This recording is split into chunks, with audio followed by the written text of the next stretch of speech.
Good morning बेटा। आज हम बात करने वाले हैं इलेक्ट्रिक सेल की। इलेक्ट्रिक सेल या बैटरी बेटा आप देखते हैं कि हमारी ज़िंदगी का एक बहुत ही ज़रूरी हिस्सा है। आप समझ लीजिए कि उसके बिना लाइफ को इमेजिन करना ही आज पॉसिबल नहीं रहा। कहाँ कहाँ यूज़ करते हैं इसको हम? सबसे पहले तो हमारा मोबाइल ही बेटा है। हम जानते हैं मोबाइल के अंदर सेल है, बैटरीज हैं। और कहाँ कहाँ?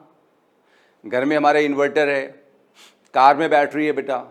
वर्चुअली बहुत सारी चीज़ें जो हमारे आसपास की हैं जिसमें इलेक्ट्रिक सेल या बेटा बैटरी है। तो आज बेटा बात करेंगे हम इलेक्ट्रिक सेल की। बेटा क्या होता है बेटा? एक डिवाइस, एक ऐसा डिवाइस जिसमें हम एनर्जी स्टोर करते हैं या जिसमें हम चार्ज स्टोर करते हैं, उस डिवाइस को हम बोलते हैं इलेक्ट्रिक सेल। तो electric cell is a device which is used to store charge और एनर्जी। बेटा रिप्रेजेंट बेटा थोड़ा सा हम इस तरह से करते बेटा हैं। आप छोटे वाले अगर सेल की बात करें, जो आपने टॉर्च में सेल डालते हैं, अगर उसकी बेटा बात करें तो लंबा सा सेल होता है। तो उसको हम या किसी को भी कुछ इस तरह से बेटा रिप्रेजेंट करते हैं।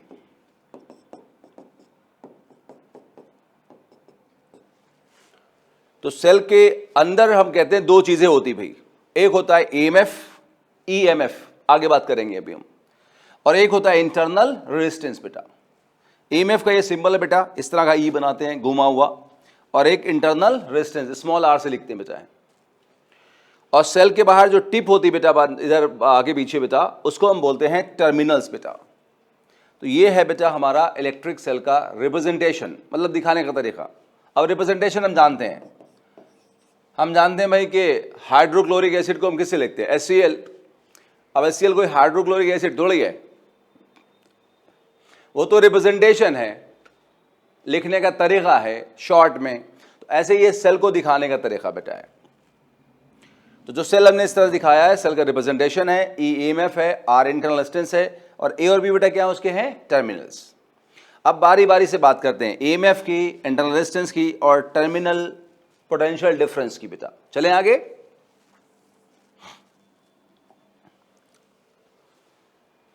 ईएमएफ सर क्या होता है? फुल फॉर्म सर आपने केमिस्ट्री में पढ़ा होगा, इलेक्ट्रोमोटिव फोर्स। ये एक मिसनॉमर है।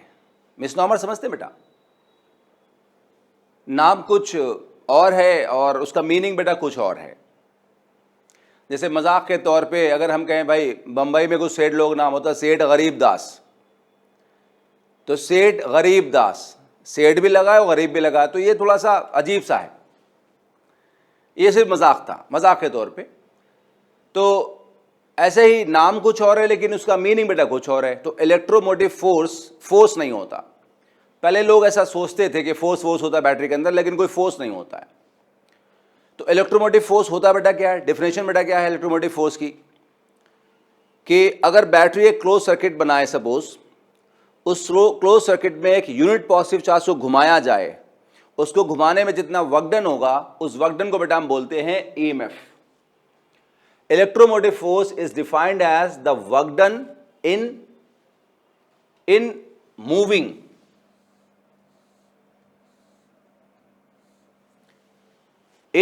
moving a unit positive charge, in moving a unit positive charge around closed circuit। तो क्लोज सर्किट में एक यूनिट पॉजिटिव चार्ज, एक कूलम के चार्ज को घुमाने में जितना बेटा वर्क डन हुआ, उसको बेटा क्या बोलते हैं? ईएमएफ बोलते हैं।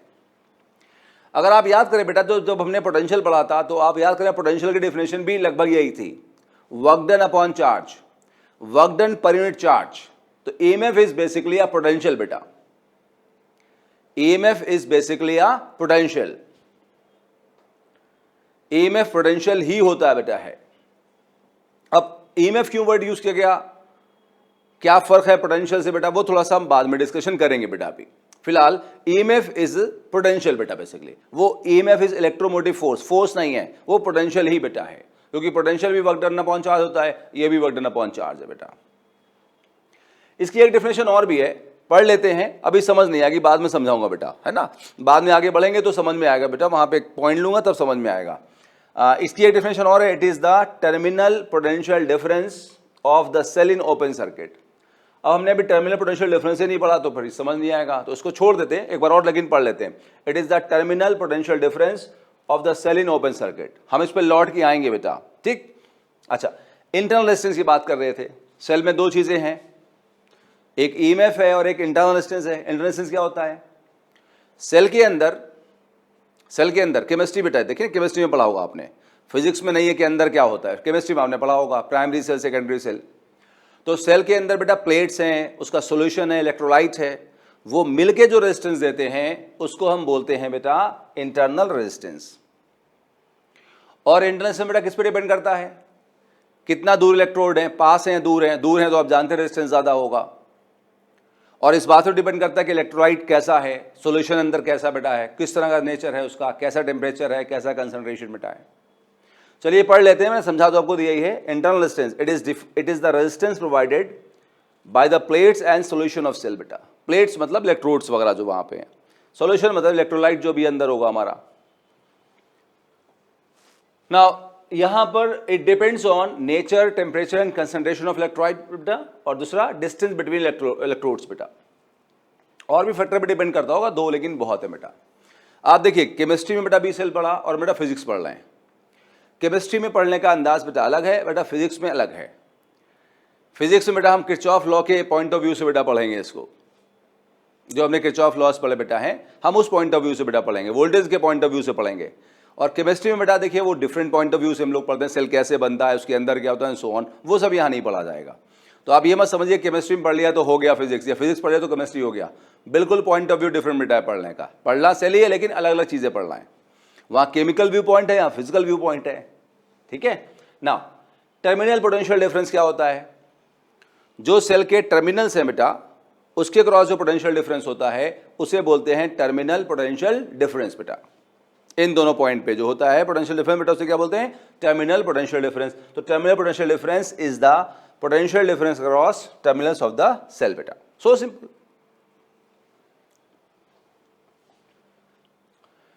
नाउ हमारा जो बेटा सेल है हमने समझ लिया बेटा, सेल में कैसे रिप्रेजेंट करते हैं, ईएमएफ क्या होता है, इंटरनल रेजिस्टेंस क्या होता है, टर्मिनल पोटेंशियल डिफरेंस क्या होता है।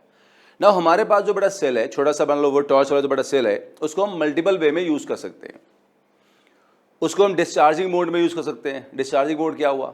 जो हमारा सेल है अगर हमने उसको बड़ा टॉर्च के अंदर लगा दिया तो सेल जो है टॉर्च को करंट देगा तो हम कहेंगे वो डिस्चार्ज करेगा, ठीक है, वो डिस्चार्जिंग मोड हो गया। अच्छा, अगर हमने उसको जब वो मान लो वो 2-4 घंटे 10 घंटे या 2-4 दिन लगा रहा टॉर्च में, टॉर्च यूज होती रही तो डिस्चार्ज हो जाएगा। अब वो रिचार्जेबल वाला है, अब हमने उसको चार्जर में लगा दिया तो चार्जर उसको चार्ज करेगा तो हम कहेंगे चार्जिंग मोड हो गया। बात समझ आ रही बेटा? या देखो जो मैं माइक लगाया बेटा हूँ, इसमें भी बैटरी है, इसमें भी सेल है। तो अभी जब मैं इसको यूज कर रहा हूँ तो ये डिस्चार्जिंग मोड में है क्योंकि ये आपको करंट दे रहा है, तभी तो मैं बोल पा रहा हूँ, मतलब बोल तो पा रहा हूँ अपनी वजह से। तो वो ये आप सुन पा रहे हैं, मतलब यहाँ जो साउंड आ रहा है वो उसकी वजह से आ रहा है बेटा। और जब ये डिस्चार्ज हो जाएगा हम इसको लगाएंगे प्लग में तो फिर ये चार्ज करेगा तो चार्जिंग मोड हो जाएगा। डन। अच्छा, अगर सेल को हम ऐसे ही रख दें बेटा तो उसे ना करंट दे रहे हैं ना ले रहे हैं तो उसे बोलेंगे ओपन सर्किट। क्या बेटा बोलेंगे बेटा? Open circuit. और हम उसे शॉर्ट सर्किट भी कर सकते हैं, वो हम थोड़ा आगे पढ़ सकते हैं बेटा, ठीक। तो 1 बाय 1 लेते हैं क्या क्या होगा बेटा। आओ देखो बेटा, पहले डिस्चार्जिंग मोड की बात करते हैं। अगर सेल डिस्चार्जिंग मोड में बेटा है तो करंट देगा, तो करंट निकलता है हमेशा बैटरी के पॉजिटिव से। जो सेल बेटा है, देखिए ये सेल है जिसका ईएमएफ ई है, इंटरनल से बेटा आर है, टर्मिनल्स बेटा ए और बी है। तो ये सेल का बेटा पॉजिटिव है। आप याद करें पीछे से बेटा हम पढ़ते हुए आ रहे हैं, ऑफ कोर्स 10 क्लास से पढ़ते हैं, 12th में भी हमने काफी कुछ पढ़ लिया अब तक। तो हमेशा बेटा करंट कहां से निकलता है? सेल के पॉजिटिव से निकलता है, बैटरी के पॉजिटिव से निकलता है, वो मानते हैं, ठीक है। अब देखो हमें ए और बी का पोटेंशियल डिफरेंस निकालना है, जिसे बोलेंगे terminal potential difference. Terminal potential difference बेटा बोलेंगे। कैसे निकालेंगे? आपको एवीएल याद होगा बेटा, है ना याद? भूल तो नहीं सकते ना आप? Yes, good. केवीएल और एवीएल बेटा हमने पढ़ा था। कैसे करते हैं? सबसे पहले ए पॉइंट पे खड़े होते हैं और ए पॉइंट का वोल्टेज लिखा बेटा वीए, ठीक। ए पॉइंट का बेटा वोल्टेज वीए लिखा। आप याद करो, मैंने बताया आपको बेटा कैसे करते हैं। वीए लिखा। अब बेटा हम ए से बी जाएंगे, ए से बी जाएंगे बेटा हम लोग, आगे जाएंगे सेल पड़ा, और सेल में जा रहे हैं हम बड़े डंडे से छोटे डंडे पे, मतलब हाई वोल्टेज से लो जा रहे हैं। जब हाई से लो जा रहे हैं तो घटेगा वोल्टेज, वोल्टेज घटेगा तो हम क्या लेंगे बेटा, माइनस, तो माइनस ई, डन, माइनस ई। अब आगे बढ़े, आगे बेटा रेजिस्टेंस है, रेजिस्टेंस में करंट ऐसे फ्लो कर रहा है, ये देख रहे हैं ना बेटा, यहाँ पे ऐसे फ्लो कर रहा है और हम ऐसे जा रहे हैं, तो करंट के अगेंस्ट है, तो करंट के अगेंस्ट वोल्टेज बढ़ता है, बढ़ता तो बेटा क्या लेते हैं हम लोग हैं, प्लस लेते हैं, तो प्लस आई आर। अब कहां पहुंच गए, बी पे, बी पहुंचते इक्वल टू वी बी, बचा हुआ पोटेंशियल वी बी सर। यहां पे ये तरीका आपको याद है बेटा, क्या भूल गए तो मैं थोड़ा सा आपको याद दिला दूं। देखिए मैंने आपको बताया था, यहां जगह थोड़ी सी कम दिख रही है मुझे, तो मैं यहां बताता हूं बेटा इसको। देखिए मैंने कैसे बताया था कि ये पॉइंट ए है और ये पॉइंट बी है, और ए पॉइंट पे आपके पास 100 रुपए हैं। आप यहां से आगे चलना शुरू किए ए से बी की तरफ, यहां पहले एक आदमी M1 मिला, उसको आपने 5 रुपए दे दिए, तो 5 रुपए आपके घट गए, तो -5 हो गए। फिर आप आगे बढ़े, यहां एक मैन M2 मिला, आपने उससे 10 रुपए ले लिए, तो आपके पास +10 रुपीज आ गए। जब आपने दे दिए तो घट गए, तो -5, जब ले लिए तो बढ़ गए, तो +10। अब आप यहां पहुंचे तो रुपए कितने होंगे, 100 रुपए थे, 5 घट गए, 95 बचे, 10 बढ़ गए, कितने, 105, तो यहां 105 होंगे। बहुत बच्चों वाली बात है बेटा, बिल्कुल। इसको मैथमेटिकली कैसे लिखेंगे आप, आपके पास 100 रुपीज थे यहां पे, फिर आपने दिए या घटे तो -5, फिर लिए या बढ़े तो +10, तो आप यहां पहुंच गए, इक्वल टू बचे हुए रुपए 105। यही तो है एवीएल, आसान तरीका समझने का बेटा। ऐसे तो बताया था मैंने कि यहां जो रुपए हैं उसमें जो घटे माइनस कर दो, जो बढ़े वो प्लस कर दो, इक्वल टू बचे हुए रुपए।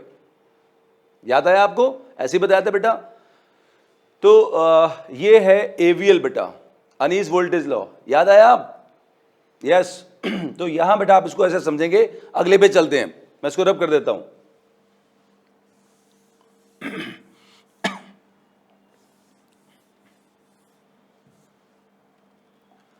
तो यहां भी सर वही हुआ ना, आप याद करो, बैटरी में जब हाई से लो जाएंगे, हाई से बेटा लो जाएंगे ऐसे, तो वोल्टेज घटता है, जब ऐसे आएंगे तो लो से हाई आएंगे तो वोल्टेज बढ़ता है। अच्छा, रेजिस्टेंस में करंट है, अगर करंट के साथ साथ जाएंगे तो घटेगा वोल्टेज, अगेंस्ट जाएंगे तो बढ़ेगा वोल्टेज। बेटा ये पिछले सारे क्लास में सारी बातें हुई हैं बेटा, ठीक है, आपको याद होंगी। तो हमने क्या किया, एवीएल कैसे लगाया, ए पॉइंट का पोटेंशियल लिखा, आगे चले, बैटरी के हाई से लो जा रहे हैं तो पोटेंशियल घटेगा तो माइनस, यहां करंट के अगेंस्ट है तो plus I R equal to VB बचा हुआ।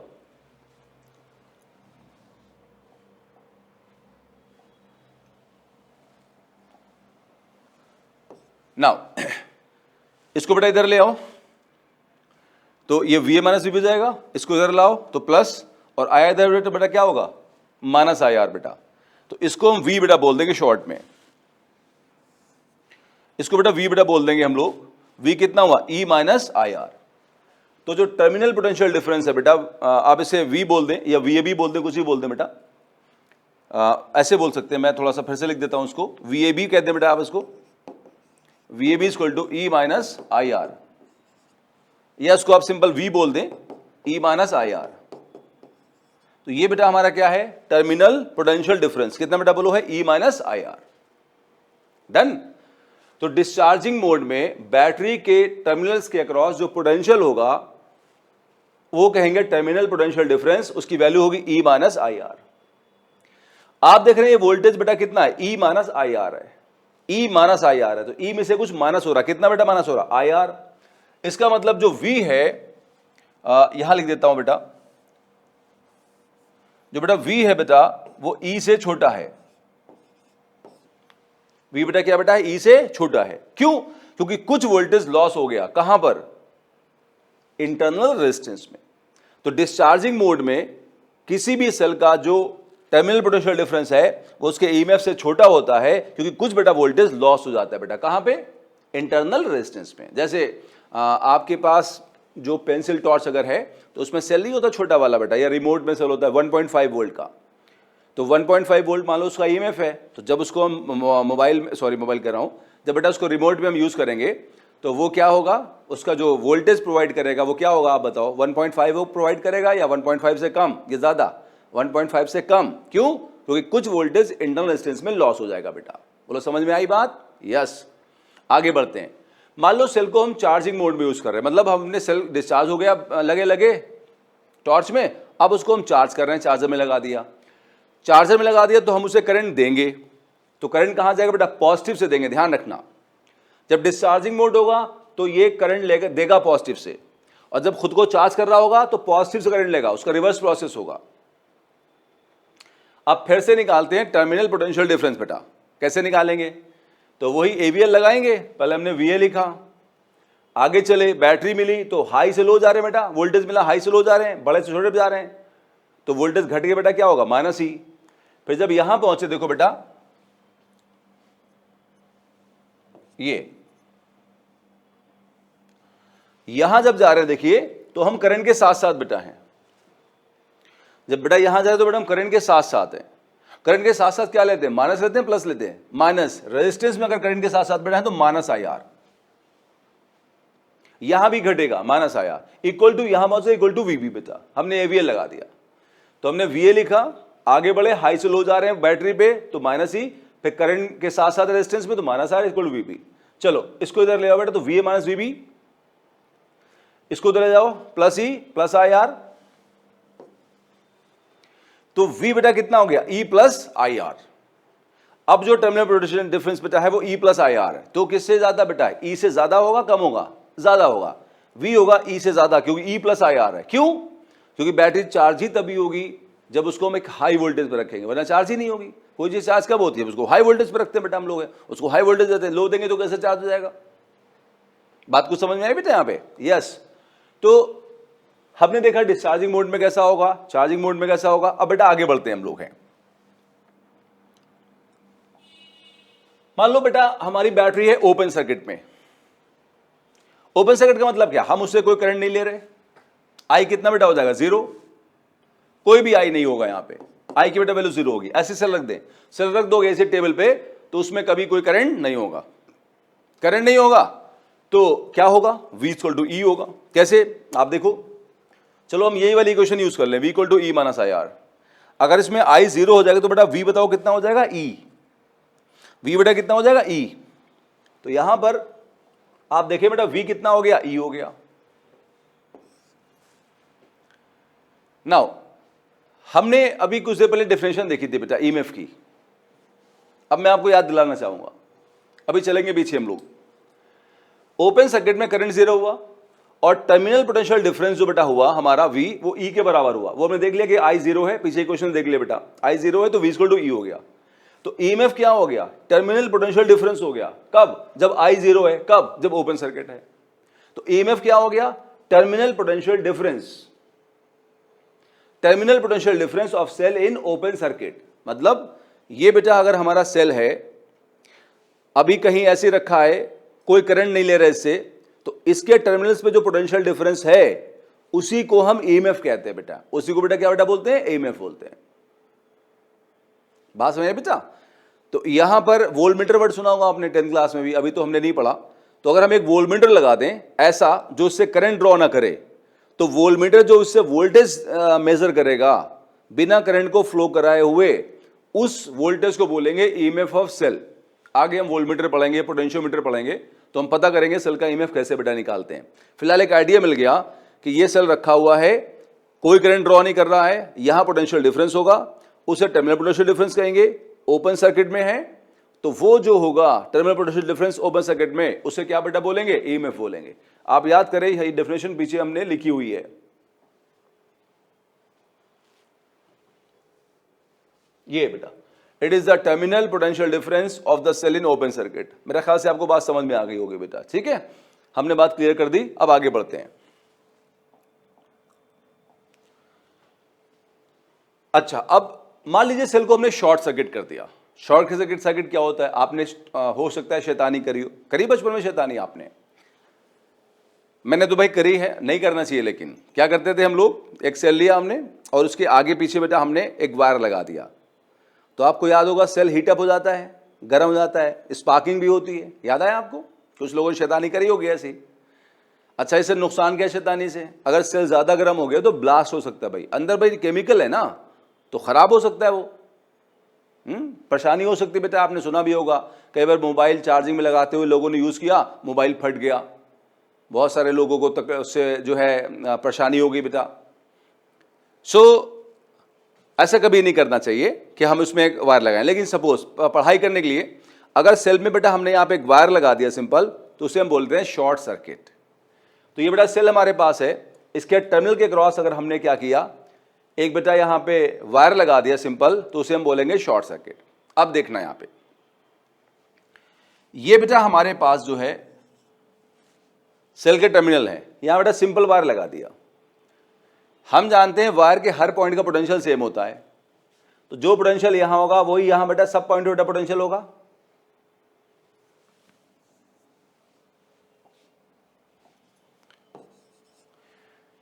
तो बेटा यहां पर हमारा ए और बी पे जो पोटेंशियल डिफरेंस होगा वो कितना होगा? इन सारे पॉइंट का पोटेंशियल अगर सेम होगा तो पोटेंशियल डिफरेंस बेटा कितना होगा हमारा? 0 होगा। क्यों? क्योंकि इन सारे पॉइंट का पोटेंशियल सेम है, तो जो पोटेंशियल यहां है वो यहां, वो यहां, वो यहां, सब जगह बेटा होगा। वायर के हर पॉइंट का पोटेंशियल सेम होता है, वायर के हर पॉइंट का पोटेंशियल सेम होता है, तो जो पोटेंशियल यहां होगा वो यहां, वो हर जगह बेटा वही पोटेंशियल होगा। तो पोटेंशियल डिफरेंस कितना होगा? 0 होगा। पोटेंशियल डिफरेंस 0 होगा तो शॉर्ट सर्किट सेल वो होगा जिसका टर्मिनल पोटेंशियल 0 होगा, जिसका टर्मिनल पोटेंशियल डिफरेंस बेटा 0 होगा। बोलो समझ में आई बात बेटा? शॉर्ट सर्किट का मतलब होता है टर्मिनल पोटेंशियल डिफरेंस 0 होना। ओपन सर्किट का मतलब होता है करंट का 0 होना। शॉर्ट सर्किट का मतलब होता है टर्मिनल पोटेंशियल डिफरेंस का 0 होना। क्या बात समझ में आई बेटा? अच्छा, क्या यहां करंट फ्लो करेगा? कई बार लोग समझते हैं यहां करंट फ्लो नहीं करेगा, बहुत सारे लोग ऐसा आंसर देते हैं, लेकिन वो सही नहीं बेटा है। होता क्या है, यहां पर कुछ देर के लिए एक बहुत लार्ज करंट फ्लो करेगा जिसकी वैल्यू होगी ओम्स लॉ से वोल्टेज बाय करंट। वोल्टेज बेटा कितना यहां पे E है, E को वोल्टेज लेंगे हम लोग, पोटेंशियल लेंगे E by R, R resistance होगा, इंटरनल रेजिस्टेंस बेटा होगा। तो एक लार्ज करंट फ्लो करेगा फॉर वेरी स्मॉल टाइम के लिए, और वो लार्ज करंट जो है स्पार्किंग भी प्रोड्यूस करेगा और सेल को गर्म भी, हीटअप भी बेटा कर देगा। अब आप कहोगे सर कि आप बता रहे करंट फ्लो करेगा, मैंने तो आज तक यही सुना कि करंट फ्लो नहीं करता जब शॉर्ट सर्किट होता है। वैसे आपने सुना कहां है ये बात? ध्यान है वो कहां आपने सुना बेटा है? बहुत सारी बातें बेटा हम मन से ही बना लेते हैं, हम सोचते हैं ऐसा होगा, बस वो वैसा हम सोच लेते हैं। मैं किसी को क्रिटिसाइज नहीं कर रहा, लेकिन मैं भी वैसे ही हूं, बहुत बार ऐसी बात सोच ले अपने अपने मन से कि हाँ ऐसी होती है। अब उसकी वजह भी है, हमने कुछ चीजें देखी होती है लाइफ में, उसके अकॉर्डिंग अपना परसेप्शन बना लेते हैं कि भाई जब शॉर्ट सर्किट होता है तो करंट फ्लो नहीं करता। जैसे घर में शॉर्ट सर्किट सुना होगा, तो हमने कहा भाई घर में जब शॉर्ट सर्किट होता है तो बत्ती गुल हो जाती है। अब बत्ती गुल होने का मतलब क्या हो? करंट फ्लो नहीं कर रहा है।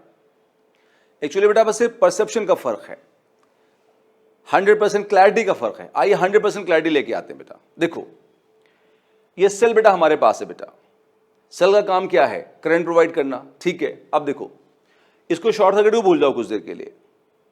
मान लो इस सेल पे हमने एक बल्ब लगा रखा था ऐसे। बल्ब का मतलब क्या? रेजिस्टेंस, आगे हम पढ़ेंगे भी। बल्ब का मतलब रेजिस्टेंस। कोई भी अप्लायंस है, चाहे फैन है, एक बल्ब है, एसी है, कुछ भी बेटा है, वो एक रेजिस्टेंस की तरह अल्टीमेटली है। नाउ तो ये बैटरी यहां बेटा करंट फ्लो कराएगी इस तरफ से, डन। ये मान लो एक एक्सटर्नल रेजिस्टेंस R है इसके पास, तो इसमें करंट फ्लो कराएगी, और जब तक बैटरी करंट फ्लो कराएगी ये ग्लो करता रहेगा। बात को ध्यान सुनना बेटे मेरी, मैं आपको शॉर्ट सर्किट का बिल्कुल अंदर वाली बात बताने वाला हूं, और ये किताब में कई बार नहीं लिखी होती है, इसलिए ध्यान सुनिए मेरी बात को। तो ये करंट बेटा यहां फ्लो कराएगी जिससे बल्ब ग्लो करेगा। अब शैतानी में हमने क्या किया, इधर से एक वायर लगा दिया, ठीक है, इधर से बेटा एक वायर लगा दिया हमने। अब ध्यान देना, जैसे अगर हम कार से जा रहे हैं, शानदार स्मूथ रोड है, सामने एक पहाड़ पड़ा है और बगल से एक स्मूथ रोड है, तो हम क्या करेंगे? अपनी कार को पहाड़ पे चला देंगे या बगल से साइड से स्मूथ रोड से निकल जाएंगे? आप जानते हैं जितने समझदार लोग होते हैं वो पहाड़ पे चढ़ने की कोशिश नहीं करेंगे, वो साइड से बगल से स्मूथ रोड से निकल जाएंगे, जितने समझदार लोग हैं। हाँ, कुछ ज्यादा स्मार्ट है, पहाड़ पे चढ़ जाएंगे। अच्छा, करंट क्या बेटा? स्मार्ट ज्यादा नहीं है, वो समझदार है। ये करंट जब बैटरी से निकला यहां से तो इधर जाना चाह रहा था, लेकिन अब नहीं जाए क्योंकि यहां पर एक रेजिस्टेंस का पहाड़ खड़ा है और एक स्मूथ रास्ता बिना रेजिस्टेंस का, तो करंट बेटा टोटल इधर से निकल के जाएगा, इधर नहीं जाएगा। और जब यहां करंट नहीं जाएगा, करंट जीरो हो जाएगा, तो ये ग्लो करना बंद कर देगा। क्या बात समझ आए बेटा? तो शॉर्ट सर्किट बैटरी का मतलब है कि एक्सटर्नल सर्किट में कोई भी करंट, जो एक्सटर्नल रेजिस्टेंस है उसमें कोई भी करंट फ्लो नहीं कराएगी बेटा। हां, उसका जो ये इंटरनल सर्किट बन गया है उसमें कुछ देर के लिए लार्ज करंट फ्लो कराएगी, इतना लार्ज कि बहुत हीटिंग प्रोड्यूस कर सकता है, इतना लार्ज कि वायर मेल्ट कर सकते हैं। और यही होता है बेटा कई बार ऑफिस और घरों में आग लगने के लिए। आपने सुना होगा कई जगह बहुत बार ऐसा हुआ है, रेस्टोरेंट्स में, बिल्डिंग्स में आग लग गई बेटा शॉर्ट सर्किट होने में। कई बार ऐसे हादसे हुए बेटा, हर साल लगभग होते रहते हैं, बड़ी दर्दनाक खबरें आती हैं कि भाई वहां पे ऐसे शॉर्ट सर्किट से आग लग गई। देखिए, आपने सुना होगा सूरत में, जहां तक मुझे याद है, किसी इंस्टीट्यूट में आग लग गई थी, किसी बिल्डिंग में, वहां इंस्टीट्यूट थी, बच्चे, कितना दर्दनाक वाकया था, आपको याद होगा शायद। हम सबको ऊपर वाला बचाए सर इन सब चीजों से। ना यहां पे सर क्या है, होता क्या है बेटा, ठीक है, किसी ने क्या किया, बेकार क्वालिटी का वायर लगा दिया अपनी बिल्डिंग में, अपने घर में कहीं पे, तो वायर से करंट फ्लो कर रहा है, बेकार क्वालिटी वायर है, हीटिंग प्रोड्यूस हुई, वायर मेल्ट होकर मिल गया बेटा। तो जहां पे वायर मिला वहां एक्सेस अमाउंट में करंट फ्लो करेगा और बाकी जो ट्यूबलाइट्स और फैन सब जाए उनसे कोई करंट फ्लो नहीं करेगा, वो एक्सटर्नल सर्किट हो जाएंगे।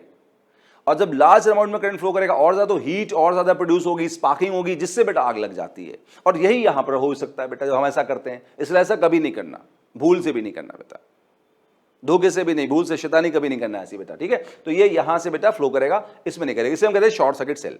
तो शॉर्ट सर्किट सेल वो हुआ जिसमें टर्मिनल पोटेंशियल डिफरेंस जीरो होगा, वो कोई भी एक्सटर्नल सर्किट को वोल्टेज प्रोवाइड नहीं कर पाएगा, उसके अंदर सर्किट में करंट फ्लो करेगा बहुत लार्ज, बहुत कम टाइम के लिए, जिससे वो हीटिंग प्रोड्यूस कर देगा इंटरनल सर्किट में।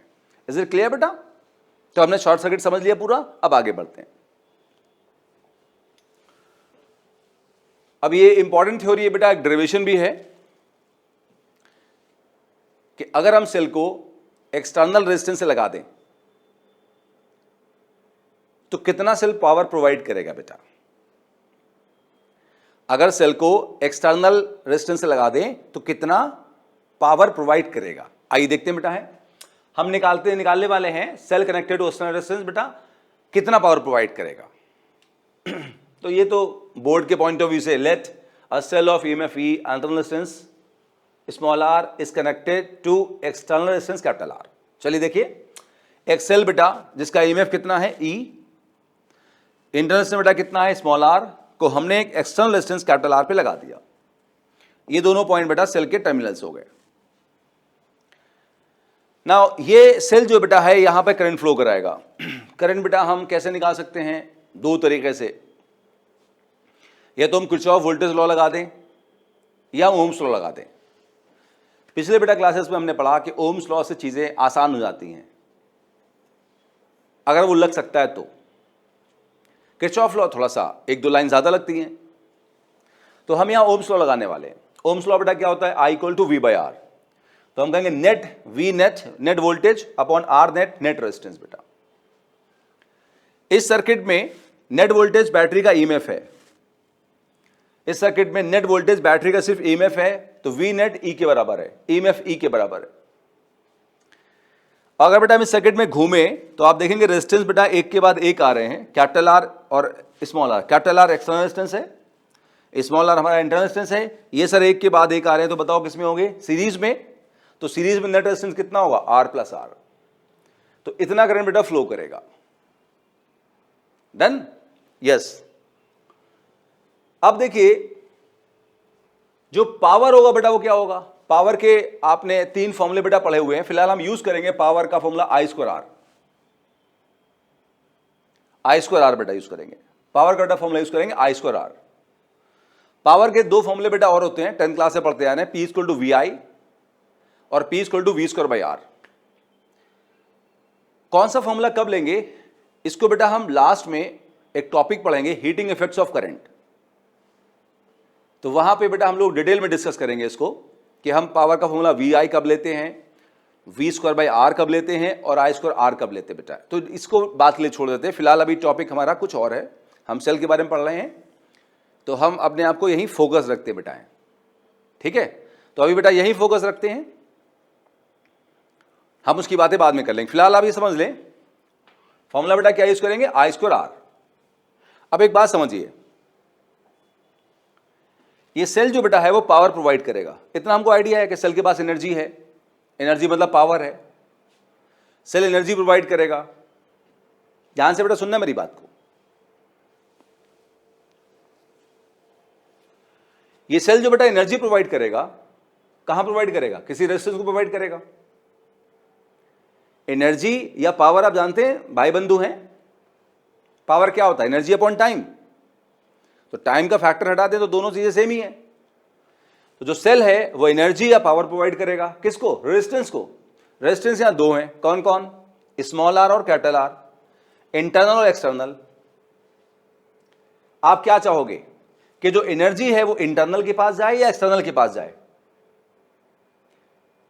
अगर इंटरनल सोच रहे हैं तो बेटा बड़ी गड़बड़ है, क्यों, क्योंकि अगर एनर्जी इंटरनल के पास जाएगी तो इंटरनल मतलब सेल के अंदर एनर्जी खर्च हो जाएगी, अंदर एनर्जी खर्च होगी तो सेल गर्म हो जाएगा, गर्म होगा तो फट सकता है। तो हम क्या चाहेंगे बेटा, एनर्जी कहां जाए बताओ बेटा, एक्सटर्नल में जाए। इसलिए ध्यान रखना जब सेल को कहीं पे लगाते हैं तो और एनर्जी की बात करते हैं तो हमेशा एक्सटर्नल रेजिस्टेंस में बात करते हैं। पहली बात समझ आई बेटा। दूसरा आप ऐसे समझो, एक्सटर्नल रेजिस्टेंस का मतलब क्या होगा, मान लो कोई बल्ब होगा, ट्यूबलाइट होगा। अब हम जानते हैं कि यहां पर ट्यूबलाइट्स लगी हुई हैं, जिससे लाइट आ रही है और हम पढ़ पा रहे हैं ना। ट्यूबलाइट में एनर्जी का लॉस हो रहा है, अब जानते हैं अगर लॉस नहीं होता तो हम बिजली का बिल क्यों देते बेटा। लेकिन जो बिजली का लॉस हो रहा है यहां पे है वो यूजफुल लॉस हो रहा है, हम पढ़ पा रहे हैं वरना हम पढ़ नहीं पाते, तो यूजफुल लॉस हो रहा है बेटा। अच्छा, सेल के अंदर जो लॉस होगा उससे सेल गर्म होगा, सेल का गर्म होना यूजफुल है यूजलेस है, यूजलेस है। इसके अंदर जो लॉस होगा वो यूजलेस पावर लॉस होगा। ये एक्सटर्नल रेजिस्टेंस है, ये बल्ब वगैरह ट्यूबलाइट कुछ होगा, जलेगा तो फायदा होगा, तो इसमें जो लॉस होगा वो यूजफुल लॉस होगा। तो दूसरी बात ये कह सकते हैं कि हमेशा हम यूजफुल लॉस निकालते हैं। यूजफुल लॉस किस में होता है, एक्सटर्नल में। स्मॉल आर में क्या होता है, यूजलेस लॉस, बेकार वाला, जो हम चाहते हैं ना हो, वैसे वो होगा जरूर, है ना बेटा, होगा जरूर, लेकिन हम यूजफुल लॉस चाहते हैं जो किस में बेटा होगा, एक्सटर्नल में। तो हम एक्सटर्नल पावर लॉस निकालेंगे। अच्छा याद रखना, आई बेटा कितना है, ई बाई आर प्लस आर, और हम जा रहे हैं इस कैपिटल आर में पावर लॉस निकाल लें, यूजफुल पावर लॉस निकाल लें। हमेशा एक्सटर्नल पावर लॉस निकालते हैं, समझा दिया मैंने क्यों निकालते हैं बेटा, यूजफुल के लिए, इंटरनल की बात ज्यादातर नहीं करते। अच्छा आ जाओ बेटा, तो हमने लिया P equal to I square R. हम बेटा यहाँ कैपिटल आर में पावर निकाल रहे हैं, कैपिटल आर में पावर निकाल रहे हैं, स्मॉल आर में नहीं निकाल रहे हैं, कैपिटल आर में निकाल रहे हैं सिर्फ पावर।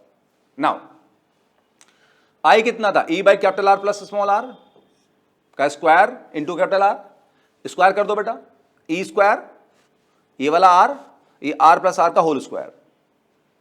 ये पावर आ गया किसमें बेटा, कैपिटल आर में। ध्यान रखें ये बैटरी का पावर नहीं आया, ये बैटरी का वो पावर आया जो कैपिटल आर को दिया गया। ये बैटरी का वो पावर है जो उसने कैपिटल आर को दिया बेटा। और ये कौन सा पावर है, यूजफुल है। आप क्या चाहोगे, ये पावर मैक्सिमम हो मिनिमम हो, ऑफ कोर्स मैक्सिमम हो। हम चाहते हैं बैटरी अपना मैक्सिमम से मैक्सिमम पावर कहां दे, जहां यूज है। यूज किस में, एक्सटर्नल रेजिस्टेंस में, जो कि बल्ब हो या कुछ होगा। जैसे मैं आपको बताऊं एग्जांपल एक और, आप मोबाइल यूज करते हैं, अभी भी यूज कर रहे होंगे, जब वीडियो को देख रहे होंगे तो आप जानते हैं कि मोबाइल यूज करते करते गर्म हो जाता है, हीटअप हो जाता है। तो देखो बेटा, जो मोबाइल पे आप वीडियो देख रहे हो पढ़ाई का, तो जो बैटरी है मोबाइल के अंदर वो पावर दे रही है, वो पावर स्क्रीन को दे रही है आपकी, जिससे आप पढ़ पा रहे हो, तो वो यूजफुल पावर लॉस है। और जो सेल, जो बैटरी, जो मोबाइल गर्म हो रहा है, वो यूजलेस पावर लॉस है, बल्कि हार्मफुल पावर लॉस है। तो आप क्या चाहोगे कि आपकी मोबाइल की बैटरी का मैक्सिमम पावर किस में आए? स्क्रीन को चलाने में आए या गर्म करने में जाए? आप जानते हैं स्क्रीन को चलाने में आए। तो हम चाहेंगे ये जो पावर निकला कैपिटल आर का, एक्सटर्नल का, वो मैक्सिमम हो। तो हम चाहेंगे पावर मैक्सिमम हो। अच्छा, अब हम बहुत बार बेटा पढ़ते आ रहे हैं कि कोई भी फैक्टर मैक्सिमम होता है या मिनिमम होता है तो उसका डिफरेंशिएशन 0 होता है।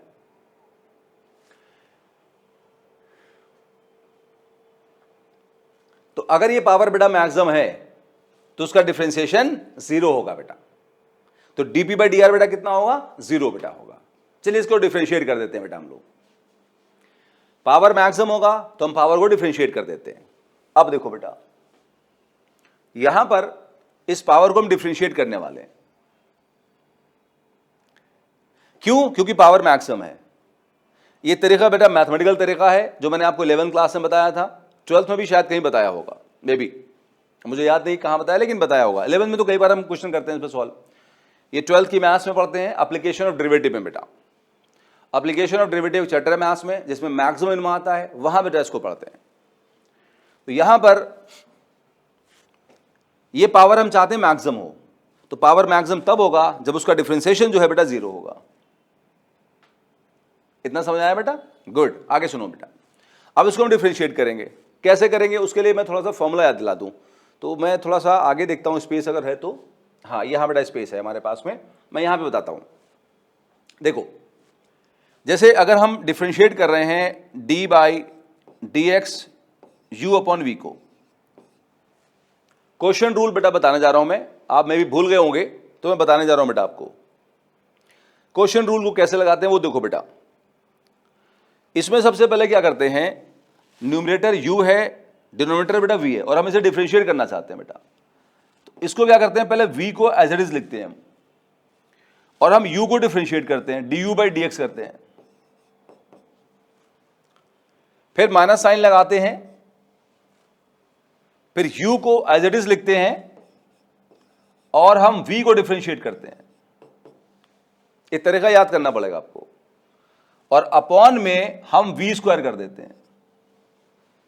v मतलब डिनोमिनेटर का बेटा स्क्वायर कर देते हैं। ये फॉर्मूला याद कर लें, u अपॉन v है तो पहले v as it is, differential of u du by D X, minus u numerator as it is, differential of v dv by D X upon v square. इतना समझ में आया बेटा? बहुत बढ़िया।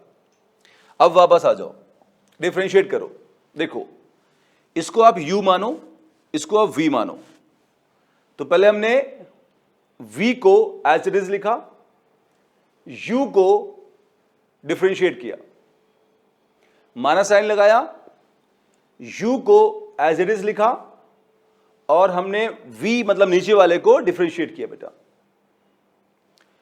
ऊपर वाला फंक्शन u मान के, नीचे वाला v मान के, ना भी मान, कोई दिक्कत नहीं। फिर नीचे वाले का जो था उसको स्क्वायर कर दिया, इक्वल टू 0 कर दिया बेटा। इतना समझ आया बेटा? अब देखो, ये तो मल्टीप्लाई होकर 0 हो जाएगा, सीधा बेटा 0 हो जाएगा।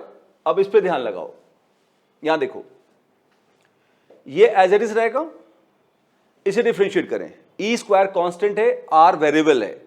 कांस्टेंट जब वेरिएबल के साथ होता है डिफरेंशिएट नहीं करते, तो ई स्क्वायर को सामने ले आओ। Differential of R, D R by D R कितना हो जाएगा? 1 minus E square R as it is. Done. अब इसको बेटा डिफरेंशिएट करो। इसमें तो आपको याद होगा पावर को सामने लाते बेटा है, तो पावर को सामने लाए और पावर -1 करते हैं, तो 2 - 1 कितना बेटा हो जाएगा? 1। तो r प्लस आर बचेगा बेटा। और बेसिकली यहां पे चेन रूल लगाते हैं क्योंकि r प्लस आर है। तो पावर को डिफरेंशिएट करने के बाद सो कॉल्ड, मतलब 2 नीचे लाए और फिर पावर को 2 - 1 करके लिख दिया, फिर इसको भी मल्टीप्लाई करके डिफरेंशिएट करते हैं। तो r का डिफरेंशिएशन तो बेटा 1 हो जाएगा। स्मॉल r कांस्टेंट माने, उसका डिफरेंशिएशन 0 हो जाएगा, इक्वल टू 0 है ही बेटा यहां पे। देखिए एक बार ध्यान से,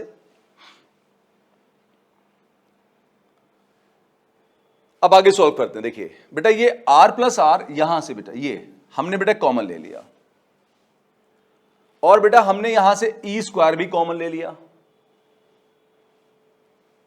अच्छा यहां क्या बेटा बचेगा, एक r प्लस आर का होल स्क्वायर था तो एक r प्लस आर बच जाएगा, माइनस साइन, और ये 2 बचेगा और ये r बचेगा, तो 2r बच गया, इक्वल टू 0।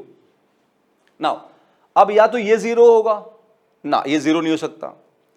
अब या ये 0 होगा, ये भी 0 नहीं हो सकता, क्योंकि यहां से r निगेटिव आ जाएगा, r रेजिस्टेंस निगेटिव नहीं होता। या ये 0 होगा, देखो ये चीज 0 है तो 3 पॉसिबिलिटी है, या तो ये 0 हो, या ये 0 हो, या ये 0 हो, या तीनों ही 0 हो सकते हैं। तो ई तो 0 नहीं हो सकता, ये भी 0 नहीं हो सकता, तो ये 0 होगा बेटा, क्योंकि माइनस साइन है इसमें। इसको 0 किया तो r निगेटिव में आ जाएगा, आप समझ रहे होंगे बात को। तो यहां बेटा क्या बचेगा, स्मॉल r बचेगा, और r minus 2r minus r बचेगा इक्वल टू 0। तो यहां से ले जाओ तो कैपिटल R कितना हो जाएगा, स्मॉल r। मतलब ये जो पावर था कैपिटल R में, ये कब मैक्सिमम होगा, जब एक्सटर्नल इंटरनल के बराबर होगा बेटा। तो हमने बेटा ड्राइव कर लिया कि एक्सटर्नल में पावर कब मैक्सिमम होगा, जब एक्सटर्नल रेजिस्टेंस इंटरनल रेजिस्टेंस के बराबर होगा। कोई भी सेल एक्सटर्नल रेजिस्टेंस को पावर तभी मैक्सिमम देगा जब एक्सटर्नल रेजिस्टेंस इंटरनल के बराबर है। अगर हम चाहते हैं किसी बैटरी से मैक्सिमम पावर एक्सट्रैक्ट करना, तो एक्सटर्नल रेजिस्टेंस को इंटरनल के बराबर लगाओ बेटा। ये बात प्रूव हो गई। और एक बात और भी प्रूव हो गई कि जब एक्सटर्नल रेजिस्टेंस इंटरनल के बराबर है तो बैटरी जो पावर देती है एक्सटर्नल को भी देती है और इंटरनल को भी देती है। तो जब दोनों बराबर है तो दोनों को बराबर पावर देगी। 50% पावर किसके पास जाएगा, एक्सटर्नल के पास में, और 50% इंटरनल के पास में। इसका मतलब किसी भी बैटरी की मैक्सिमम एफिशिएंसी कितने परसेंट हुई, 50% हुई। किसी भी बैटरी की मैक्सिमम एफिशिएंसी बेटा कितने परसेंट हुई, 50% बेटा होगी। डन। अच्छा अब मैक्सिमम पावर की वैल्यू कितनी होगी, उसके लिए उठा के उसको यहां पुट कर दो। ये फॉर्मूला भी काम का है, कुछ क्वेश्चन बेटा काम आता है, इसको मार्क कर देता हूं। यहां पुट करो, इसमें पुट करो। तो पावर मैक्सिमम कब होगा, जब r इक्वल टू आर होगा। इसको पुट करो, ई स्क्वायर स्मॉल r और small r plus small r, ये स्मॉल r के बराबर हो गया, पुट कर दिया। अच्छा r plus r 2r square 4r square, एक r कैंसिल होगा तो क्या मिलेगा, ई स्क्वायर बाई 4r। ये हुआ वो मैक्सिमम पावर जो कोई भी बैटरी प्रोवाइड कर सकती बेटा है। कोई बैटरी जो मैक्सिमम पावर प्रोवाइड कर सकती है वो EMF स्क्वायर बाई 4r के बराबर होगा बेटा। ये ध्यान कर लो, कोई बैटरी जो मैक्सिमम पावर प्रोवाइड करेगी उसकी वैल्यू इतनी बेटा होगी, ये वाली बेटा वैल्यू होगी। और इसी के साथ बेटा हमने जो थ्योरी का बेटा बेसिक पार्ट था बेटा वो फिनिश अप कर लिया। अब कुछ क्वेश्चंस की बात करते हैं और आगे बढ़कर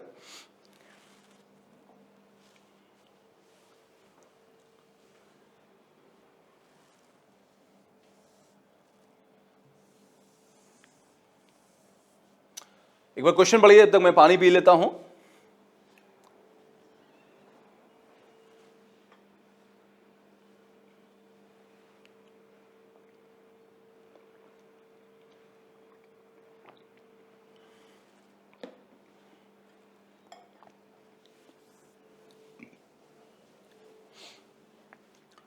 क्वेश्चन बेटा ये है कि हमारे पास एक सेल है, a cell of EMF V, जिसका इंटरनल रेजिस्टेंस R है।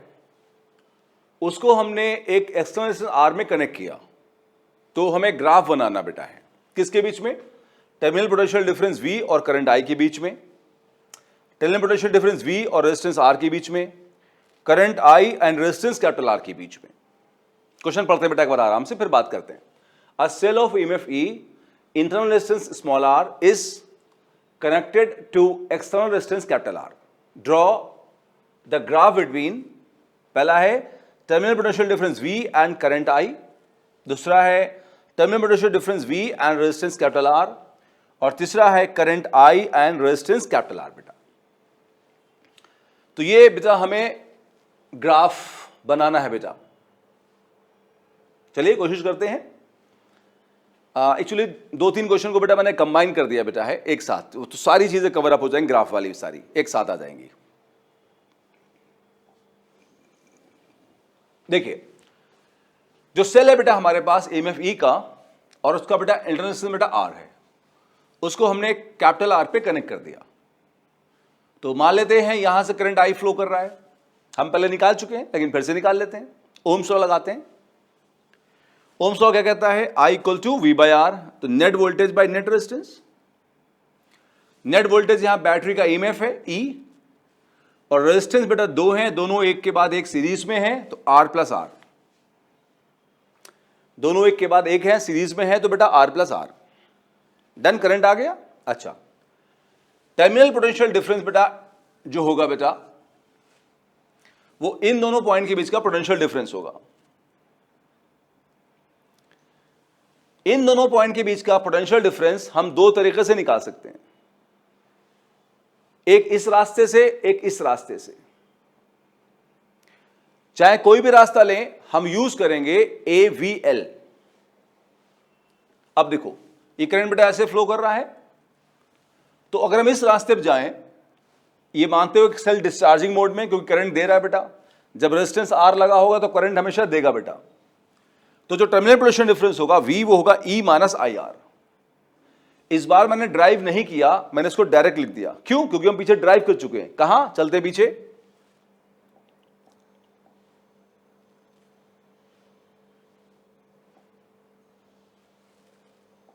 यहां।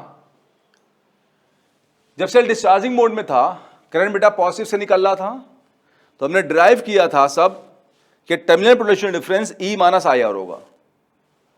चार्जिंग मोड में कितना होगा? E plus IR। बेटा ये मेमोराइज करना होगा आपको, ये चीजें मेमोराइज करेंगे तो फास्ट होगा। क्वेश्चंस में, थ्योरी में बेटा यूज होता रहता है। तो सेल अगर डिस्चार्जिंग मोड में है तो टर्मिनल पोटेंशियल डिफरेंस कितना बेटा होगा? E minus IR। ये आपको याद करना होगा, फास्ट हो जाएगा, वरना आप ये ड्राइव करें उसमें कोई इशू नहीं है बेटा, है ना। और चार्जिंग मोड में E प्लस IR याद कर लें, बेटर है, ड्राइव भी कर सकते हैं, AVL लगा के हमेशा ड्राइव कर सकते हैं। और एक बात आप समझ लीजिए, जो बेटा हमने सेल पढ़ा, इसमें हमने बेटा कुछ फॉर्मूले यहां लाए। हम चाहें तो इन फॉर्मूलों को बिना लगाए भी कर सकते हैं, बस हमें क्या करना है? KVL और AVL याद रखना है। सारी चीजें KVL और AVL से ही सॉल्व होने वाली बेटा है। लेकिन अगर याद कर लेंगे तो चीजें थोड़ी फास्ट हो जाएंगी। तो इस रास्ते से terminal potential difference E minus IR होगा अगर सेल डिस्चार्जिंग मोड में है तो। चलें फिर वहीं बेटा क्वेश्चन पे चलें अपने।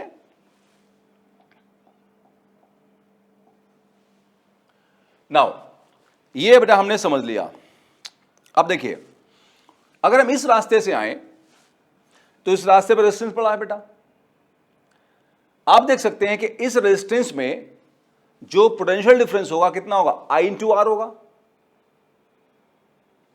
I इंटू R होगा, क्योंकि ये रेजिस्टेंस उन्हीं दो पॉइंट पे लगा है जो बैटरी के टर्मिनल है। तो जो बैटरी का टर्मिनल पोटेंशियल डिफरेंस होगा वही इस सेल का भी पोटेंशियल डिफरेंस होगा, क्योंकि ये सेल इन्हीं दोनों पॉइंट पे लगा हुआ है। तो V इक्वल टू कितना होगा? IR। अगर आप इस तरह से नहीं समझ रहे हैं तो चलो AVL लगा के समझ लेते हैं। इस रास्ते से AVL लगाते हैं, VA लिखते हैं, VA लिख के आगे चलो, करंट के साथ साथ है तो माइनस IR, और आगे चलो B पहुंच गए तो B पे बचा हुआ पोटेंशियल बेटा कितना होगा? VB। देखो इसको इधर लाओगे तो VA माइनस VB हो जाएगा। VA माइनस VB को ही टर्मिनल पोटेंशियल डिफरेंस बोलेंगे, और ये इधर आके प्लस IR हो जाएगा, वो प्लस IR हो गया।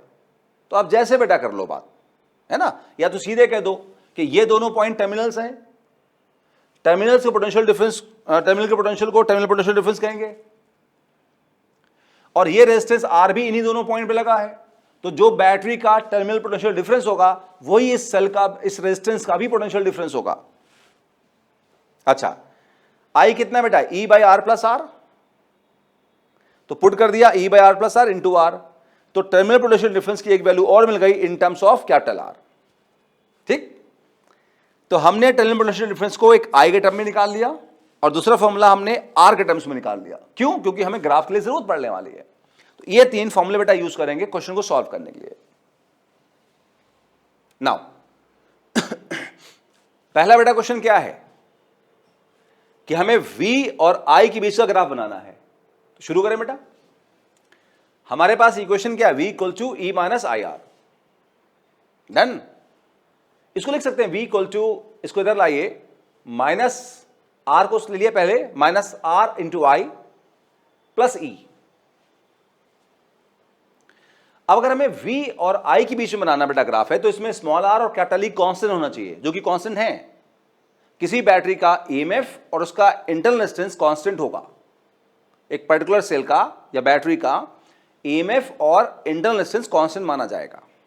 अब आगे सुनो, v की पावर 1 है, i की पावर 1 है, तो ये किस ग्राफ से कंपेयर होता है, y equal to mx plus c से, स्ट्रेट लाइन की इक्वेशन से कंपेयर होता है बेटा। डन। अच्छा, आप देखो v की जगह y है, i की जगह x है, तो m की जगह को बेटा कौन हुआ, माइनस r। m को क्या बोलते हैं, स्लोप। स्लोप बेटा माइनस r। अच्छा, c की जगह बेटा क्या हुआ, e हो गया। अब हम बेटा ग्राफ ड्रॉ करने वाले हैं। देखिए ग्राफ बेटा बार बार आते ही रहते हैं, ग्राफ बेटा बार बार आते ही रहते हैं, आते ही रहेंगे आगे। तो जिन बच्चों को ग्राफ में प्रॉब्लम है, 11th वाले सेक्शन में ग्राफ के 2 वीडियोस बेटा अपलोड हैं, वहां जाके उनको अच्छे से देख लें, आपके सारे डाउट क्लियर हो जाएंगे बेटा। क्योंकि हमारे लिए तो बेटा बार बार ग्राफ की कैरेक्टरिस्टिक पढ़ना पॉसिबल है नहीं बेटा, तो मैं उसको डायरेक्ट ही बताऊंगा। तो आप जाके वहां से ग्राफ के दोनों वीडियोस बेटा देख लें, जिससे 100% क्लैरिटी आ जाएगी ग्राफ कैसे ड्रॉ करते हैं। आ जाओ, इसको रब कर देता हूं, इसकी जरूरत यहां नहीं है।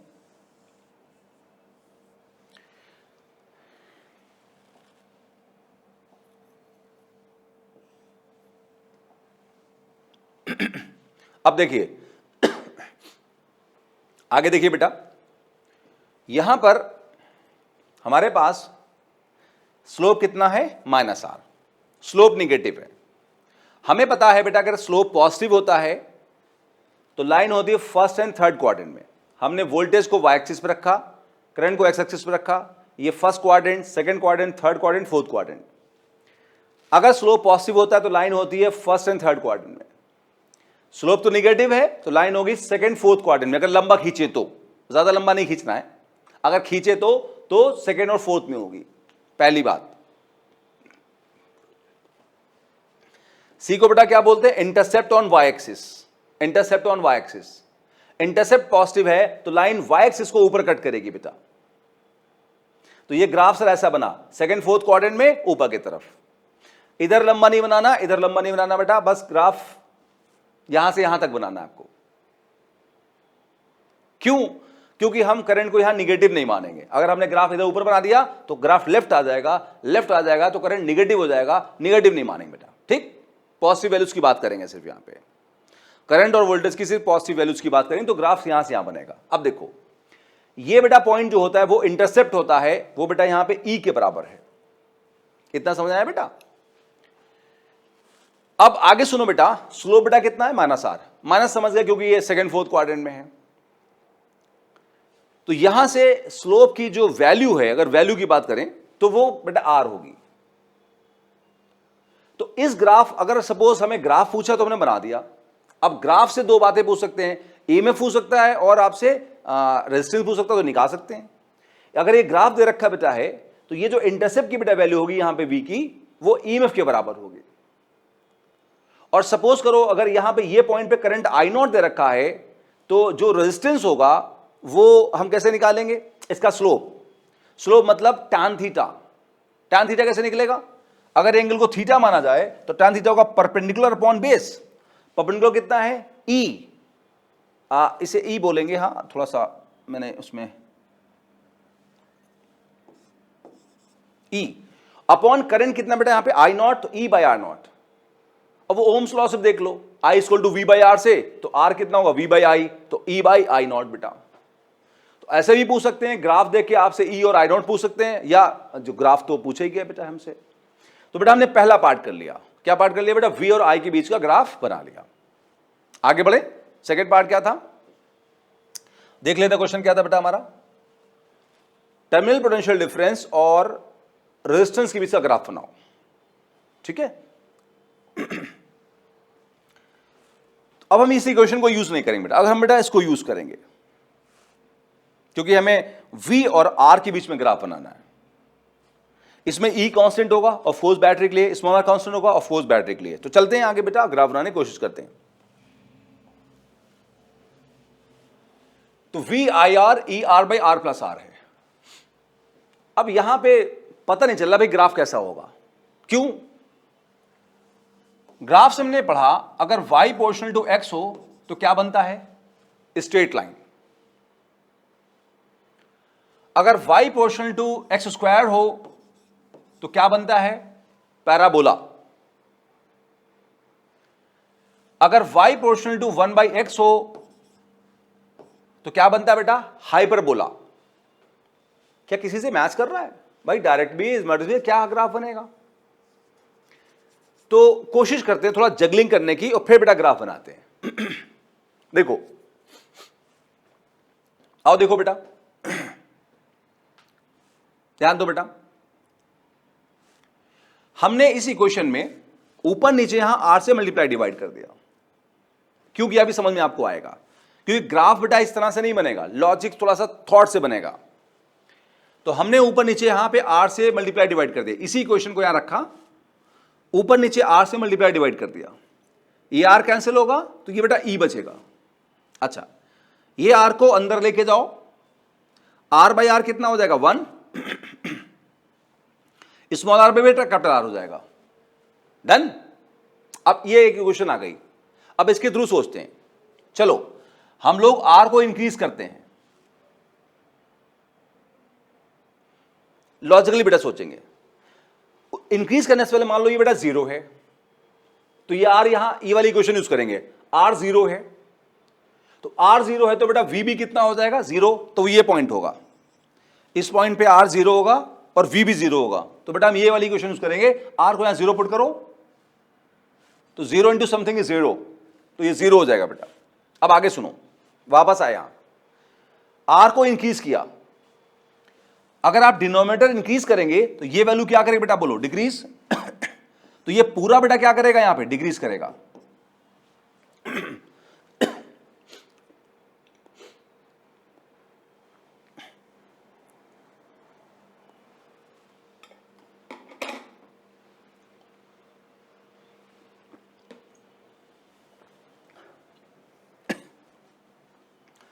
तो हमने बेटा देखा क्या है कि हम ग्राफ ऐसे बना नहीं पा रहे हैं, तो हमने यहां पे कुछ करना शुरू कर दिया कि भाई चलो r को इंक्रीज करके देखते हैं क्या होगा। तो हमने कहा भाई r इंक्रीज किया, तो ये वैल्यू बेटा क्या करेगी, डिक्रीज। तो 1 प्लस है, तो अगर ये डिक्रीज करे तो 1 प्लस भी डिक्रीज करेगा।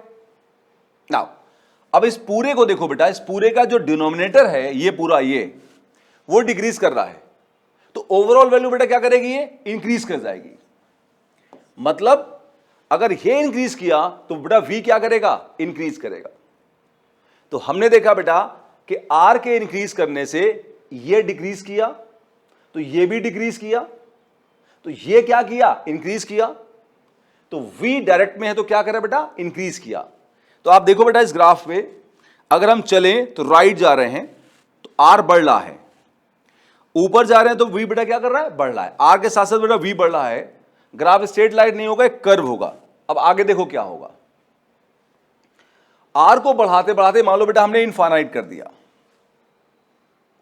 तो r को यहां इनफाइनाइट पुट करो। अच्छा, समथिंग बाय इनफाइनाइट कितना बेटा होगा, 0, तो ये 0 हो जाएगा बेटा। तो यहां बेटा 0 हो गया, समथिंग बाय 0 बेटा, समथिंग बाय इनफाइनाइट 0 हो गया, ये 0 बेटा हो गया, ये 1 बचा, तो यहां बेटा e बचेगा, तो v बेटा कितना हो जाएगा, e मैक्सिमम। तो जब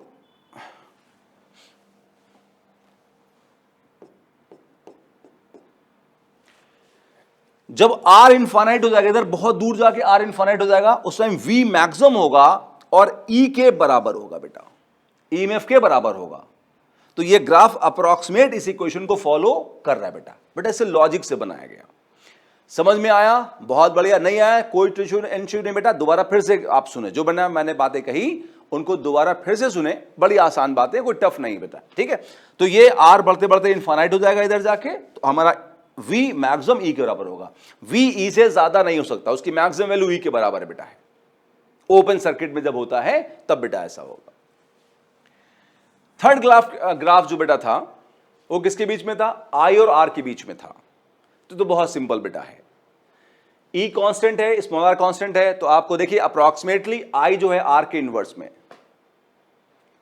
किससे मैच कर रहा है? y पोर्शन टू 1/x से। कैसा ग्राफ होगा? हाइपरबोला बेटा। तो ये तो सीधे ग्राफ, कंपैरेटिव ग्राफ बेटा बनेगा। ये ग्राफ बेटा होगा हाइपरबोला I और R के बीच में। ये तीनों ही बेटा क्वेश्चन आए हुए बेटा क्वेश्चन है, कई बार रिपीट भी बेटा हुए हैं एग्जाम्स में बेटा, अच्छे से देख ले इन ग्राफिकल बेटा क्वेश्चंस को।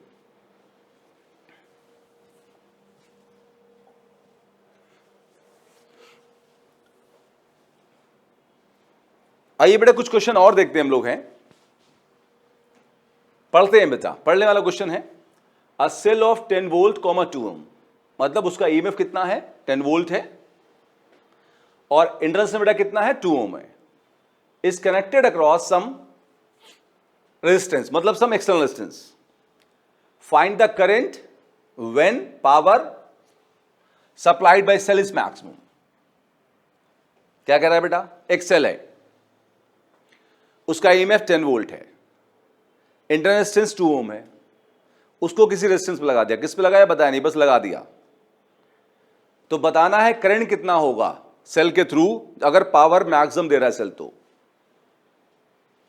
आ जाओ। तो सेल का ईएमएफ 10 वोल्ट, इंटरनल रेजिस्टेंस 2 ओम को लगा दिया, एक्सटर्नल रेजिस्टेंस को पता नहीं है, हमें इसमें करंट निकालना है। तो करंट मान लो यहां पे I फ्लो कर रहा है, तो ओम्स लॉ लगा देते हैं करंट निकालने के लिए, voltage by resistance V net by R net. Voltage जो होगा वो यहां बैटरी के ईएमएफ के बराबर होगा। रेजिस्टेंस यहां दो हैं, कैपिटल R स्मॉल r, एक के बाद एक है तो सीरीज में है, net resistance R plus R होगा। अच्छा, हमें करंट निकालना था, हमें E पता है, ईएमएफ पता है 10 वोल्ट है, इंटरनल रेजिस्टेंस पता है 2 ओम है, क्या नहीं पता? Capital R। तो पहले बेटा क्या होगा, हमारा गोल है कैपिटल R खोजना, वो उसने हमारे लिए आसान कर दिया। कैसे? उसने कहा पावर मैक्सिमम है, तो इसकी मदद से हम R को खो सकते हैं। हम जानते हैं पावर मैक्सिमम कब होता है, पीछे बेटा हमने ड्राइव किया जब कैपिटल R स्मॉल r के बराबर होता है। डन। पावर बेटा मैक्सिमम कब होता है? जब कैपिटल R स्मॉल r के बराबर होता है। तो वो कह रहा है करंट निकालो जब पावर मैक्सिमम है, मतलब जब कैपिटल R स्मॉल r के बराबर है, तो हम यहां पुट कर देंगे इसमें। तो करंट बेटा कितना हो जाएगा? E by capital R small r हुआ plus small r E by 2R। Put करो, E 10 वोल्ट है, स्मॉल r 2 ओम है, 4 10 बाई 4 कितना होगा? 2.5 एम्पियर। बिल्कुल आसान सा क्वेश्चन था, बिल्कुल आसान। कोई डाउट इसमें? नहीं? आगे बढ़े? यस।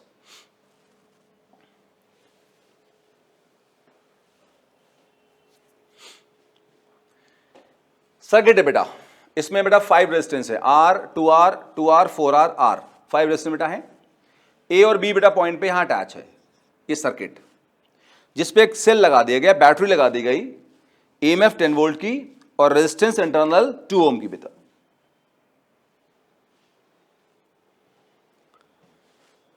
क्वेश्चन ये है कि कैपिटल R की वैल्यू क्या होगी अगर सेल जो है वो मैक्सिमम पावर सप्लाई कर रहा है।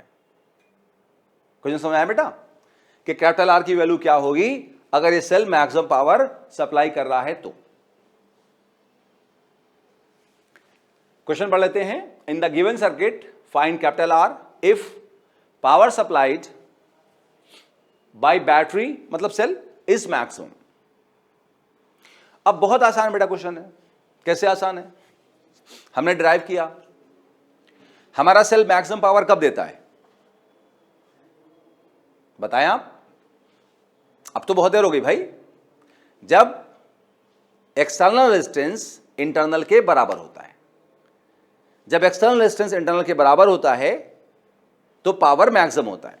हमें पता है बेटा है पावर मैक्सिमम कब होगा, जब एक्सटर्नल इंटरनल के बराबर होगा। कंडीशन हमें पता है, रटी हुई है। तो बेटा ये जो सेल है इसको मैक्सिमम पावर कब देगा, जब एक्सटर्नल इंटरनल के बराबर होगा। अब एक प्रॉब्लम है, एक्सटर्नल एक तो है नहीं, ढेर सारे हैं, तो कोई इश्यू नहीं है। हमने कहा मान लो ए और बी पे सिर्फ एक रेजिस्टेंस लगा है आर ए बी का, तो ये कुछ इस तरह का हो जाएगा सिस्टम।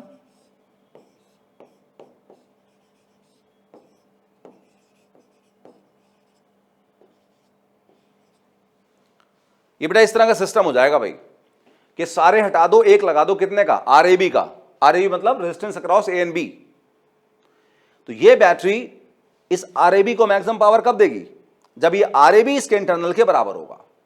ये भैया बात हमने लिखी है, for power to be maximum R A B equal to small R. तो अब हमारा गोल बेटा क्या हो गया, इन दोनों पॉइंट का नेट रेजिस्टेंस निकालना, जिससे अगर वो रेजिस्टेंस इंटरनल के बराबर हो जाएगा तो बैटरी मैक्सिमम पावर देगी। बात समझ आई बेटा। अब ये कैसे निकलेगा, बहुत आसान है, वो हम पिछले क्लासेस में कर चुके हैं। अगर आप देखें ये 5 रेजिस्टेंस में जो हैं, ये 2 बैटरी के पॉजिटिव से, ये 2 बैटरी के नेगेटिव से, बीच वाला कहीं नहीं, तो ये बन गया व्हीटस्टोन ब्रिज, वो भी बैलेंस्ड। कैसे, आर को 2R से डिवाइड करो तो 1/2 एंड 2R को 4R से डिवाइड करो तो 1/2, तो ये बैलेंस है। और आपको याद होगा जब बैलेंस होता है तो इस वाले में करंट नहीं जाता है, तो इसको हम यहां से हटा देते हैं, हट गया। नाउ अब इन दोनों पॉइंट पे ये दोनों सीरीज में है, तो R प्लस 2R बेटा कितना होगा, 3R। और ये दोनों बेटा भी सीरीज में है, तो 2R प्लस 4R बेटा कितना होगा, 6R। और फिर ये और ये दोनों बेटा इन दोनों पॉइंट पे डायरेक्टली अटैच हैं, तो किस में बेटा हो जाएंगे, पैरेलल में। तो पैरेलल में नेट रेजिस्टेंस निकलेगा 1/R1 3R plus 1/R2, R2 ये वाला 6R। बात समझ आई बेटा। आप देखो कॉम्बिनेशन ऑफ रेजिस्टेंस बेटा वाला टॉपिक पढ़े आप, उसमें बेटा हमने सारी चीजें वो कराई हुई हैं। कॉम्बिनेशन ऑफ रेजिस्टेंस वाला टॉपिक अगर पढ़ें, अगर आपको ये बात थोड़ा डाउट लग रहा है तो कॉम्बिनेशन ऑफ रेजिस्टेंस वाले वीडियो को दोबारा से देखें तो आपको ये क्लियर हो जाएगा बेटा। अच्छा अब एलसीएम ले बेटा, 3R 6R का एलसीएम क्या होगा, 6R होगा। टेबल पढ़ते हैं, 3R 2 6R, फिर ये 1 टाइम जाएगा 2 + 1, उल्टा कर दो और डायरेक्ट सॉल्व कर लो। 6R ये कितना 3 आएगा, 6R/3 कितना हो जाएगा 2R। इसको रब कर दें ना। ये बात पहले बता चुका हूं, for power to be maximum R A B कितना होगा, small R. R A B कितना निकला है 2R, स्मॉल आर बेटा कितना है 2 ओम, इंटरनल 2 ओम है, तो आर बेटा कितना हमारे पास हो गया 1 ओम। क्वेश्चन आसान है बेटा, सेल पे बैटरी पे क्वेश्चन बहुत बेटा आसान आते हैं, किसी भी एग्जाम पे जाओ, है ना। अभी एक क्लास बेटा सेल पे और लूंगा, अगले क्लास में कॉम्बिनेशन ऑफ सेल पढ़ाऊंगा, फिर आप सेल के क्वेश्चन सॉल्व करना, सारे बनेंगे सर।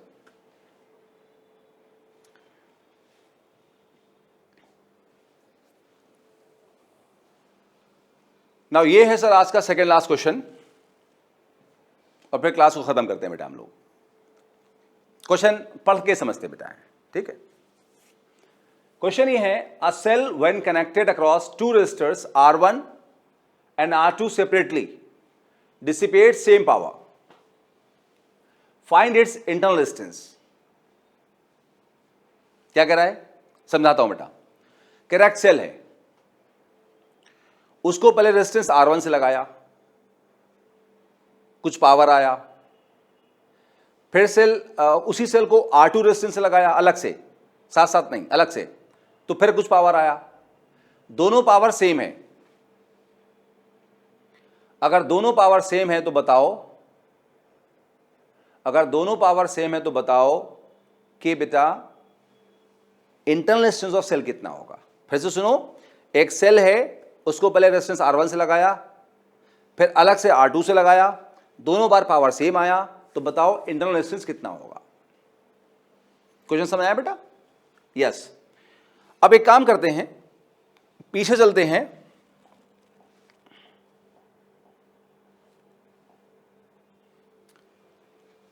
हम बेटा देखिए पहले ड्राइव कर चुके हैं, इसलिए दोबारा ड्राइव करने का कोई फायदा है नहीं। अब हम ड्राइव कर चुके हैं कि जब सेल को एक्सटर्नल रेजिस्टेंस लगाते हैं तो उसमें जो पावर आता है P कितना आता है, E square R by R plus R का होल स्क्वायर आता है।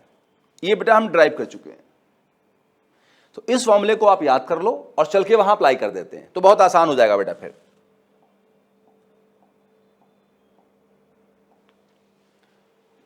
क्या फॉर्मूला बेटा हमारा, पावर है E square R by R plus R का होल स्क्वायर। तो पावर जो है दो बार, एक बार R1 से एक बार R2 से सेम है, तो हमने कहा P1 पहले पावर है, P2 बाद में है। नाउ जब R1 के साथ होगा तो पावर कितना होगा, E स्क्वायर R1 होगा अपॉन R1 प्लस R का होल स्क्वायर। जब यही P2 R2 पे होगा तो कितना होगा, E square R2 upon R2 plus R का होल स्क्वायर। बेटा जस्ट इसी फॉर्मूले को एक बार R1 पे पुट कर दिया, एक बार R2 पे पुट कर दिया हमने, डन। अब बिल्कुल आसान बेटा है। अच्छा, E स्क्वायर कैंसिल हो जाएगा, नाउ क्रॉस मल्टीप्लाई कर दो, इसको यहां लाके इसका स्क्वायर खोल दो, इसका स्क्वायर बेटा क्या होगा, A प्लस बी का होल स्क्वायर, क्या हो जाएगा R2 square R square plus 2R2R, और एक R1 बच गया सर ये वाला यहां पे, डन। अच्छा, अब इसको यहां लाओ और खोल दो, एक तो R2 यहां बच जाएगा और इसका स्क्वायर खोल दो बेटा, तो क्या हो जाएगा R1 स्क्वायर, देखिए फिर R स्क्वायर, फिर ये 2R1R, डन। बिल्कुल बच्चों वाली मैथ्स है। चलो चलो सॉल्व कर लेते, वैसे आपके लिए था सॉल्व करना, मुझसे नहीं करवाना चाहिए था, लेकिन अब चलो करा देता हूं। इससे मल्टीप्लाई करो बेटा, R1 इंटू R2 का whole square, R1 R2 square, फिर R1 R स्क्वायर बेटा, फिर ये यहां आएगा तो 2R1 R2R बेटा, ठीक। अब इसको सब जगह मल्टीप्लाई करो, तो R2 R1 square, R2 small r square, और फिर ये जब यहां आएगा तो 2R1 R2 इंटू R, थोड़ा सा साफ नहीं दिख रहा हो लेकिन मैं बोल रहा हूं 2R1 R2R, कुछ कुछ कैंसिल होगा बेटा, देखो क्या, ये 2R1 R2R और ये 2R1 R2R बेटा कैंसिल हो जाएगा, ठीक है। अब इसको देखो बेटा, इसको देखो और इसको देखो बेटा, इन दोनों में स्मॉल r स्क्वायर कॉमन ले लो, यहां क्या बचेगा R1, और जब ये इधर आएगा बेटा तो कितना बेटा हो जाएगा, माइनस R2, डन। ये वाला हो गया। आगे सुनो, ये यहां कितना बचा R2 R1 स्क्वायर, और जब ये उधर जाएगा तो minus R1 R2 square. Now इनमें से कॉमन बेटा क्या आएगा, देखो एक R2 बेटा कॉमन आ जाएगा और एक बेटा इसमें से R1 कॉमन आ जाएगा, तो यहां ये R1 बचेगा और यहां से R2 बचेगा, ठीक। और ये R1 माइनस R2 वाला इसको बेटा कैंसिल कर देगा, तो यहां क्या बचा R स्क्वायर, यहां क्या बचा R1 R2, तो रूट लोगे तो R कितना होगा, अंडर रूट R1 R2 बेटा। ये वैसे पेन चला के खुद सॉल्व करें आप, है ना बेटा, आसान है, कोई इसमें दम नहीं ऐसा है, इसे पेन चला के बेटा खुद से बेटा सॉल्व करिए आप, डन। कर लेंगे ना, यस, बहुत बढ़िया। चलिए बात करते हैं हम आज के आखिरी बेटा क्वेश्चन की।